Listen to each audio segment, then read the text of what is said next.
Hi, everybody. Happy Wednesday. So excited to be with you tonight. Go ahead and grab whatever you need to get comfortable and cozy. We'll be back here in about 30 seconds.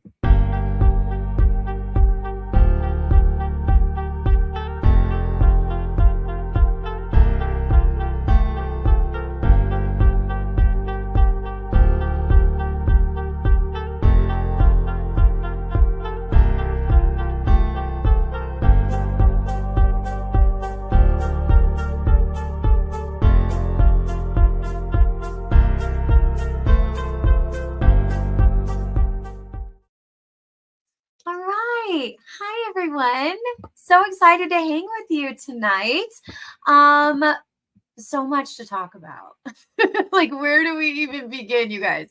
I've had a very busy few weeks, and it's all really good stuff, but just super busy. So I've been like very, very much overtired. And I always talk about this, but like October's real hard. It's so hard. If you're exhausted, I see you. I feel you. I think a lot of us are just walking around just completely exhausted right now. But I don't want to like lean into that too much. I want to lean into the positivity because a lot of great things are happening right now too. And so I would invite you to share something that you're looking forward to in the future. It could be work related, it could be personal, whatever. Share something, or just, you don't have to share it if you don't want to. If you're joining us live, I would love to see in the comments. But share something, or just like say it out loud to yourself, because I think sometimes like just having something, no matter how small it is, to look forward to can really give us that little sense of optimism that our brains need, that little, dopamine and serotonin boost. We need that. We really need it in October. I'm really excited because my sister is in town from the Denver area. So I get to see her and her husband and her kids. And I'm really, really excited for that because my sisters are like my besties. So we always say I always say I am 1/3. And when me and my sisters are together, we are 3/3. Like we're all together, we're whole. So I'm really excited for that. So I'm putting that out into the world. But I also want to acknowledge, can I just tell you real quick? I overcame a huge, huge fear. Well, not really overcame it, but like I went through it. I confronted it. I have extreme dental anxiety. So much so that like I'm a full grown adult and I acknowledge that. But I will cry through cleanings, like just very basic cleanings.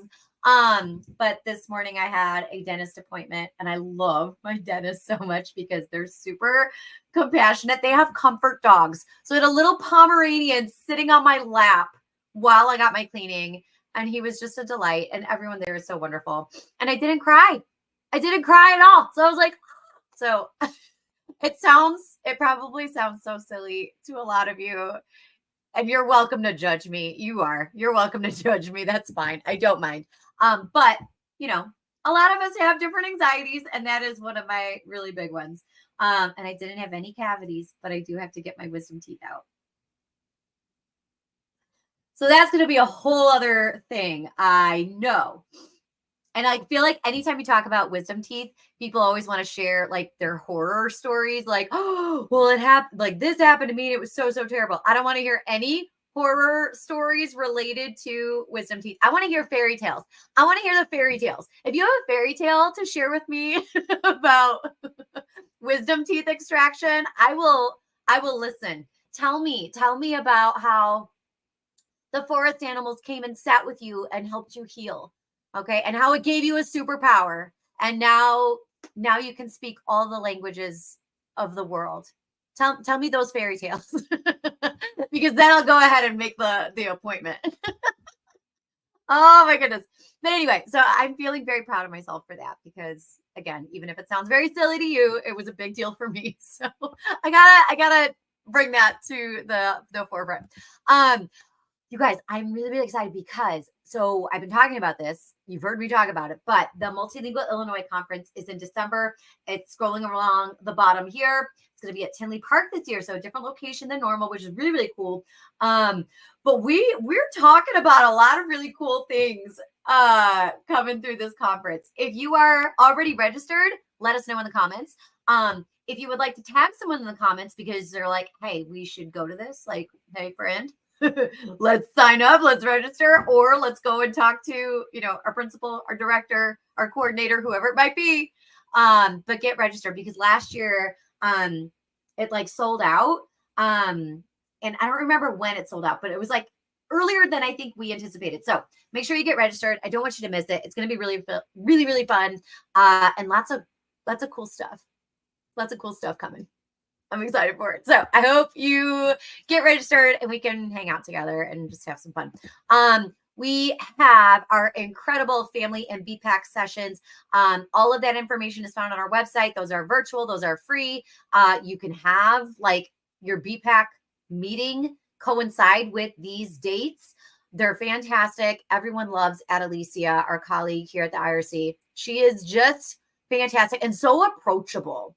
So she offers these sessions in English and in Spanish and in a few different like options of timing during the day. So like evenings during the day. So check it all out. Information is on our website. You'll love it. You'll love it. It's great. I also wanted to plug this because I have an upcoming virtual free session that I'm doing with Adelicia. And it's actually really cool. So was it last month? Yeah, because it's October. Yeah, it was last month. We did a session and we repeated it twice. And this is a part of a series that we call Becoming a Multilingual Champion. And so within this series, we want to highlight all of the different roles that serve and support multilingual learners. It's not just the multilingual department, right? It's not just the EL teacher or the dual language or bilingual teacher or the coordinator or the director. It's not just those folks. It's also the front office staff. It's also the registrars. It's also the social workers. It's everybody, right? Everybody in the school ecosystem serves and supports multilingual students, just to varying capacities. So last month, we did a session that was centered on supporting either building-based or district office-based office staff. And we talked about a lot of different things, and it was a hit. We really enjoyed it. We had a lot of good conversations with folks, both during the session and after, and through email and all those things. But we are offering like kind of a next offering in this series of Becoming a Multilingual Champion. So this is going to be centered on the home language survey. So if you have a hand at any point on the home language survey, this session is for you. Whether you are the EL teacher, whether you are the registrar at the district office, whether you are the front office staff at like a building, or you're a principal, it could be anything, right? If you ever have your hand on or near the home language survey, this is a session for you. We're going to talk through a lot of like frequently asked questions. We're going to share some background knowledge opportunities for home language survey and really talk about the impact of that one piece of paper. So we invite you to join us for that because that'll be a fun one. That is a virtual one and it's happening in November. I want to say it's like November 19th. I don't remember exactly. It's on our website. Yeah, on the 19th. We have like a session in the morning and then we repeat it in the afternoon. So pick one that works for your schedule, but that is coming up. I also have a really exciting collab with Rachel. Rachel is so much fun. So she and I are teaming up and we're doing an in-person free session in January. So that one is on January 30th. You see at the bottom of the screen here. To register, you just go on our website. You can either register for just her session or just my session or both. So we're talking about newcomers, but Rachel's going to talk about it in the morning in a dual language classroom, supporting newcomer students in a dual language classroom. And then in the afternoon, I'm going to have a session on supporting newcomers in any classroom, any program model. So you're invited to come for the whole day or just part of the day, whatever you want. Bring a teammate. It's going to be fun. It's going to be fun. And it's free. So, and that's at the IRC in Arlington Heights. So that'll be cool. So we hope you can join us. Okay. I've been talking now for about 10 minutes already, and I haven't even started our topic for today. That's okay. I went to the dentist today. Okay. So tonight's topic is Dictionary Day. Did you know that today, October 16th, is Dictionary Day? And so for me and my brain, because I'm a languagey girly pop, I had a lot of feelings. I had a lot of feelings and a lot of reactions to Dictionary Day. And maybe you did too. Or maybe you're like, oh no, this is like so much fun. Either way, let's talk about it. Let's talk about it. Because I think when we talk about Dictionary Day, either with ourselves, our colleagues, our families, our students, there's a lot of things, a lot of places we could go with it. If you have a favorite word, let me know in the chat. Do you have a favorite word? I love the word bubble. And I think I love it because it sounds fun to say. It sounds like a lot of alliteration in one word. I don't know. I just like the word bubble. It makes me happy to say. So bubble, I think, is probably my favorite word. But if we were to have conversations with our students about what makes a word, and I laugh about this because the dictionary is what it is, right? It's a book. It's got all these words that are officially words. But if we were to unpack this and even just like have this be like a guiding question for students to discuss, like this would just be so interesting. What makes a word a word? Is it that it's like official and it's in the dictionary, or is it that it carries meaning, specific meaning for folks? I don't know. How would you describe what makes a word a word? That's a cool like staff meeting or team meeting conversation too.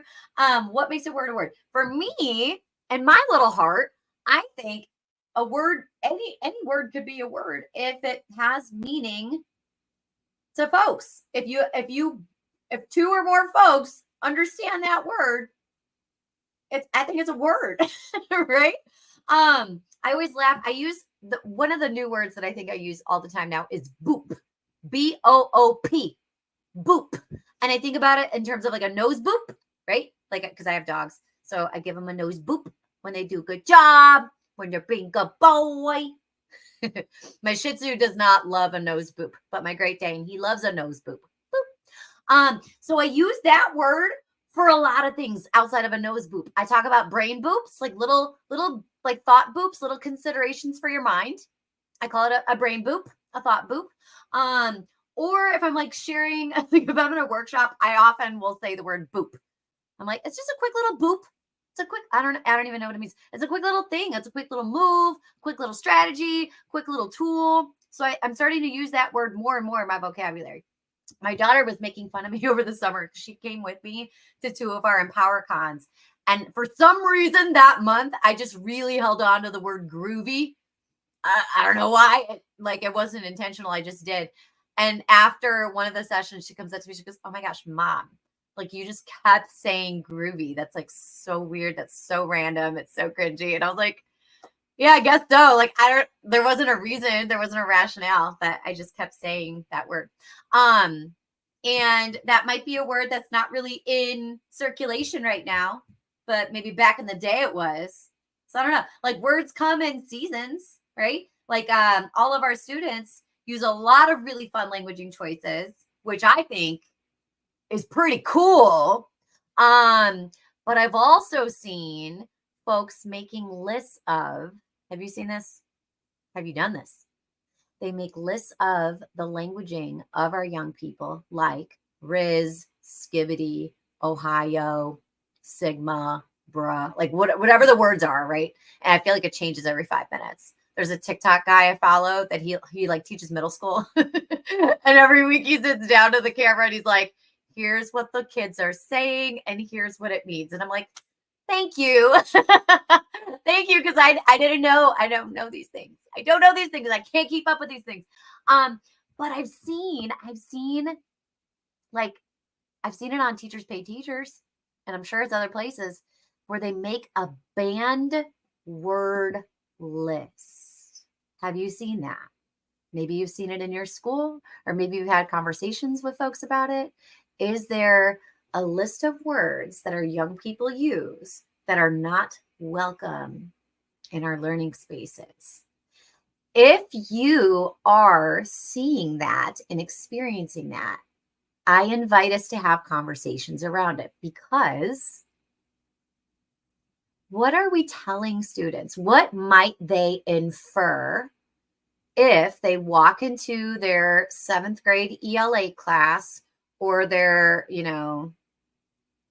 their physics class in high school, I don't know, whatever. And they walk into the class and they see this list, and it's a word they use all the time. And it says, this word is not allowed here. What might a student infer from seeing that? Well, they might infer that whoever languages with these words is wrong or bad or incorrect. Oh. I don't know how that would make me feel if I walked into a space, and again, I say the word groovy for no reason. I say the word boop for no reason. And if somebody put it on a piece of paper and said, this word is not allowed here, I don't know how that would make me feel. I don't know if that would make me feel targeted. I don't know if it would make me feel like part of my linguistic identity is being like monitored or policed, or like an attempted to control. Or would I think that whoever put that sign up doesn't respect the way that I language, or doesn't see the value in how I language? Now, I will say that, like, I'm sure for my daughter, it is so annoying to hear her mom say the word groovy. I'm sure that's annoying, and I can honor that. Like, I get it, girl, like totally fine. I respect that. But there's a way for us to kind of have a giggle about it, and then say, like, let's have an ongoing dialogue about this, or like, when might I use this versus when might I use a different word, all those kinds of conversations. But let's have a conversation about it rather than making a public list of words that are not allowed in a space. Because I wonder if that is a form of linguistic oppression. I have learned so much about linguistic oppression from Dr. Jose Medina, who's fantastic. But when I see those posts about like banned word lists, I'm like, that feels pretty linguistically oppressive to me. Like, these words are not valuable here. Like, the words you use to bond with your peers are not important for this space. It just makes me feel a kind of way. Does it make you feel a kind of way? I don't know. I can't. I'm trying to grapple with it, and I just can't. It feels like linguistic oppression to me, and it feels like a form of establishing and or reinforcing a linguistic hierarchy. So I think a lot of us, and I will tell you, for me, legit, I absolutely reinforced linguistic hierarchies. And here's what I mean by that. I was taught at millions of trainings and lots of professional books, like, Carly, as a teacher, like, you just really got to stretch the language of your kids. Cool. That's fine. I got to stretch my own language too. So I'm fine with that. I'm comfortable with that. I think we all can grow in our vocabulary. I think that I'm comfortable with that. But it has always been positioned like academic language is better than social language. Like the textbook companies, they go hard on that. They really want us to believe it. The assessment companies, they really want us to reinforce, right? Like, academic language is superior. And they position academic language as superior to social language, right?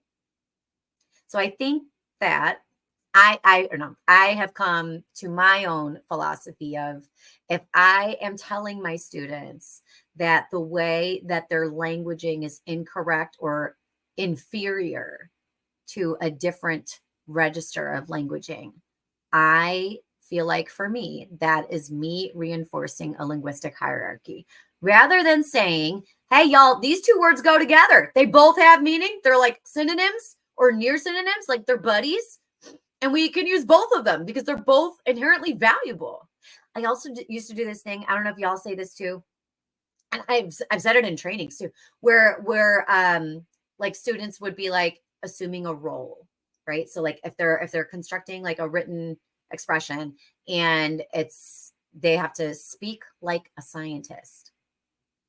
I had a friend tell me who works in science, stop telling your kids that. Stop telling your students that scientists only talk in this way, because scientists are all age groups, and scientists use words like Riz and charisma. They use both. And they use words like skivity and Ohio and, whatever the science words are. I don't know the science words. But I was like, you know what? That's so right. That's so right on. Like, scientists are human beings, especially if like we were to unpack like that thing. And I know I wrote about it in my book, in that one, the blue one, about like helping students see themselves in all these different roles, right? Like as scientists and as mathematicians and as authors and as all these things. And then if we say like, okay, speak like a scientist, I am reinforcing this idea that scientists only speak in like very technical vocabulary, and they only use, content specific vocabulary, and they never dabble in and out of registers. That's a lie, right? So we can identify like role, audience, purpose of a text and kind of have conversations around that. But I wonder how much of my messaging reinforces linguistic hierarchies in my classroom. Isn't that interesting? It's just some thought boops for us today on dictionary day. But yeah, I keep going back to that. Like, what makes a word? And then what might students infer about our perceptions of their languaging if we create a banned word list in our spaces? And what linguistic hierarchies might we be reinforcing? I don't know. All kinds of thought boops for today as Dictionary Day. But I am so curious where your hearts and minds are as we talk about these things. But I think I'm going to go ahead and end this here for tonight. But I would love to hear your thoughts, your feedback, your reflections on this, because I think there's a whole lot of places we could go with this dialogue. But thank you all so much for hanging out with me. I hope you're doing well. I hope you are not just surviving, but finding moments to thrive and finding those little moments of optimism that we can hold on to this month, because I know October is a very difficult month. But sending you all kinds of love and cozy vibes, and I'll see you guys next week. All right. Take care, everyone.